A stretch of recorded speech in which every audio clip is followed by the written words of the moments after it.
इश्क जे आतश खां इश्क जे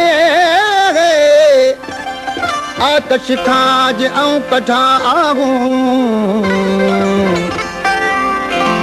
समुंड सड़ी वञनि सूर खां ऐं दरिया कनि दागूं अमन शाह मचाऊं ऐं आतश पासो इश्क जो हो भले इश्क असांजा हो रंग ॾिसे भले इश्क असां हो रंग ॾिसे भले इश्क असांजा हो रंग ॾिसे कीअं थापिण में पतल पतंग ॾिसे कीअं थापिण में पतल पतंग ॾिसे भले इश्क असां हो रंग ॾिसे भले इश्क असां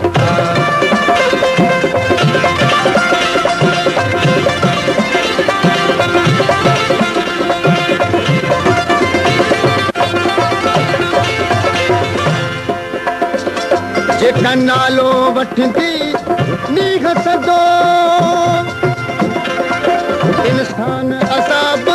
छा छा न कंदो जेका नालो वठंदी नीघ सदो इंसान इश्क असाब छा छा न कंदो बणजी पिरह जो वींदो जेको बंदो बणजी पिरह जो वींदो जेको बंदो उनजा दर्जा दर्जा थो रंग ॾिसे भले इश्क असांजा हो रंग ॾिसे भले इश्क असां हो रंग ॾिसे कीअं थापिण में पतल पतंग ॾिसे कीअं थापिण में पतल पतंग ॾिसे भले इश्क असांजा हो रंग ॾिसे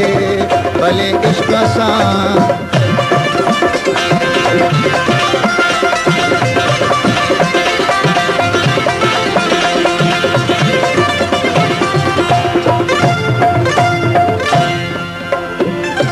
के महल छड़ा ए मारू तो रोज कराए हो रारू थो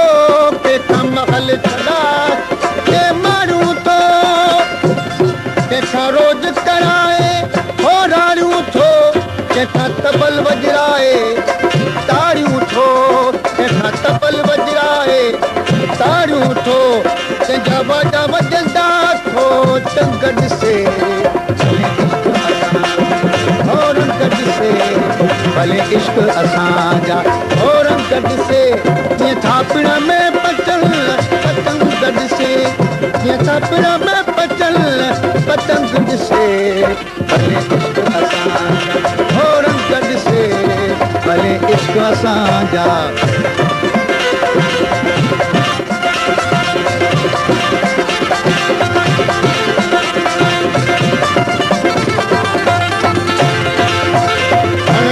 अमन शाह दरबारीअ जो जे दम भरियो अथई पोइ यारीअ जो